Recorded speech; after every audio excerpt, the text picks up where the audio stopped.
अस्सलाम वालेकुम स्टूडेंट। तो आज का हमारा टॉपिक है cell and cell membrane. Cell membrane को प्लाज्मा मेम्ब्रेन भी कहते हैं। कैसे उसको स्टडी करने से पहले आपसे रिक्वेस्ट है कि अगर आप हमारे चैनल पर न्यू है, अभी तक हमारे चैनल को सब्सक्राइब नहीं किया, सो प्लीज़ सब्सक्राइब मेरे channel and press the bell icon ताकि आपको हमारी लेटेस्ट वीडियोस मिलती रहें। सो सेल आपको पता है the basic structural and functional unit of living organisms या the building blocks of living organisms are called cell. Cell membrane was discovered by Nageli and Cramer in 1855। दो साइंटिस्ट ने cell membrane को discover किया था 1855 में। Definition देखें cell membrane या plasma membrane की, तो it is the outermost boundary of cell. जो सेल मेम्ब्रेन होती है क्या होती है, एक लेयर होती है जो सेल को क्या करती है, कवर करती है। But in plant cell the outermost boundary is called cell wall and the second most boundary of plant is called cell membrane. जबकि एनिमल सेल के अंदर सेल वॉल जो होती है ना एब्सेंट होती है, इस वजह से आउटर मोस्ट लेयर जो होती है जो सेल को कवर करके रखते हैं उसको हम क्या कहते हैं, प्लाज्मा मेम्ब्रेन कहते हैं। कंपोजिशंस ऑफ सेल मेम्ब्रेन या प्लाज्मा मेम्ब्रेन। सो बेसिकली जो सेल मेम्ब्रेन होती है ये क्या होते हैं, तीन मालिक्यूल्स बायोमालिक्यूल से मिलकर बनी होती है, lipid, phosphate and lipid, protein and carbohydrates.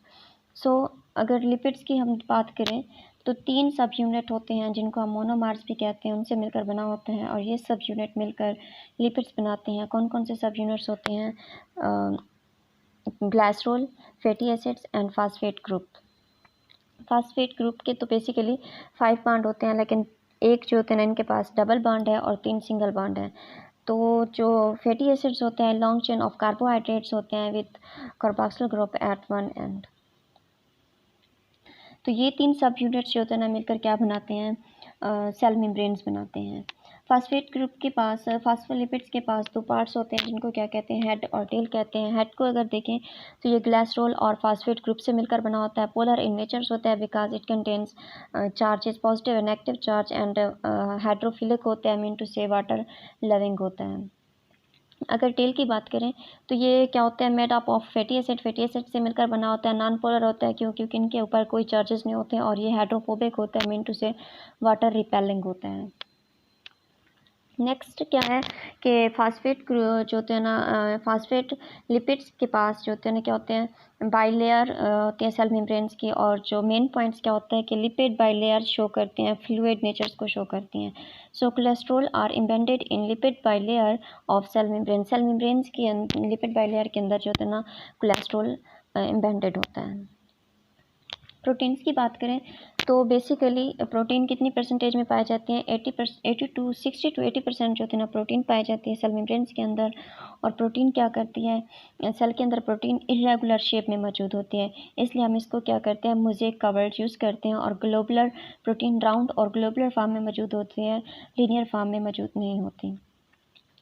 Proteins जो होते हैं ना, टू टाइप्स होती हैं प्रोटीन्स की जो कि सेल मेम्ब्रेन्स के अंदर पाए जाते हैं, जो इंट्रिंसिक प्रोटीन और एक्सट्रिंसिक प्रोटीन्स होती हैं। इंट्रिंसिक प्रोटीन्स क्या होती है, एक्सटेंडेड होती है from one side of the cell membrane to and other sides of the lipid bilayer. Cell membranes की एक साइड से लेकर लिपिड बाइलेयर्स की दूसरी साइड तक इस तरह फैली होती हैं। लेकिन एक्सट्रिंसिक प्रोटीन्स की अगर हम बात करें तो ये क्या होते हैं, कुछ फिक्स पॉइंट होते हैं लिपिड बाइलेयर्स के ऊपर जिनके ऊपर ये जो होते हैं ना पाई जाती है। कार्बोहाइड्रेट्स की बात करें तो कार्बोहाइड्रेट्स 2 to 10% जो होते हैं ना कार्बोहाइड्रेट्स की मिकदार होती है सेल मेम्ब्रेन्स के अंदर। और ये क्या होते हैं, कंजुगेशन में कंजुगेट्स होते हैं, यानी कि कंजुगेटेड मालिक्यूल्स होते हैं, अकेले नहीं पाए जाते, एक दूसरे मालिक्यूल्स के साथ मिलकर पाए जाते हैं। यानी कि अगर ये प्रोटीन के साथ कंबाइन हो जाते हैं तो हम इनको क्या कहते हैं, ग्लाइकोप्रोटीन कहेंगे। अगर लिपिड के साथ कंबाइन हो जाते हैं तो हम इनको क्या कहेंगे, ग्लाइको और लिपिड्स कहेंगे। ये क्या होते हैं, चेन की शेप में पाए जाते हैं। अगर इस डायग्राम में देखें तो आपको प्रोटीन जो होते हैं नज़र आ रहे हैं कि फास्फोलिपिड्स, कार्बोहाइड्रेट्स, कोलेस्ट्रॉल, तो ये चेन की सूरत में आपको जो है ना नज़र आ रहे हैं। स्ट्रक्चर्स की बात करें तो सेल मेम्ब्रेन या प्लाज्मा मेम्ब्रेन की जो स्ट्रक्चर्स होती हैं वो हमने क्या कहा कि जो लिपिड्स होते हैं वो फ्लूइड की शेप में पाए जाते हैं।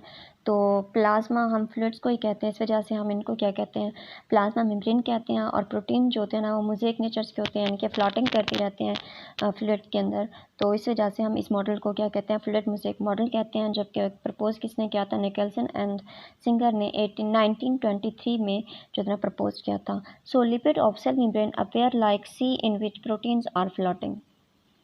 फंक्शंस की बात करें तो जो प्लाज्मा मेम्ब्रेन होती है ये डिफरेंट फंक्शंस को जो होते हैं ना परफॉर्म करती है। कौन कौन से होते हैं, पहला जो होते हैं ना ये प्रॉपर शेप और प्रोटेक्शंस करती है, सेल को जो इतना प्रॉपर शेप देती है और उनकी प्रोटेक्शंस करती है। Second one, it act a barrier which regulate the movement of materials in and out of the cell. Cell के अंदर बाहर जो मटेरियल की मूवमेंट होती है ये उसको क्या करती है, रेगुलेट करती है। और क्या करते हैं, क्या करते हैं, entry and exit of polar molecules and ion. Polar molecules और आयन की एंट्री और एग्जिट को क्या करती है, ये रेस्टिकेट करती है। इसके बाद यहाँ पर ट्रांसपोर्ट करती है वेरियस सब्सटेंस होते हैं across the cell membrane. Cell membranes के अंदर रीजन क्या होती हैं कि ये क्या करते हैं, ऑब्टेन न्यूट्रन जिनसे ये न्यूट्रंस को हासिल करती है, खुराक को हासिल करती है, वेस्ट मटेरियल को एक्सक्रीट करती है और यूजफुल जो सब्सटेंस होते हैं उनको क्या करती है, सेक्रेट करती है। एनिमल सेल की बात करें तो एनिमल सेल के अंदर जो इतने हेल्प करती है to take in material by float in folding the form of vesicles की फॉर्म में। तो इस टर्म्स को क्या कहते हैं, एंडोसाइटोसिस कहते हैं। अगर कोई मतलब सॉलिड पार्टिकल इंगल्फ करें तो हम उसको फिगोसाइटोसिस करेंगे। अगर लिक्विड फॉर्म में मटेरियल्स को इनटेक करें तो हम उनको पिनियोसाइटोसिस कहते हैं। तो ये थे सेल मेम्ब्रेन के फंक्शन। तो इंशाल्लाह कल हम सेल वॉल देखेंगे। अल्लाह हाफिज़।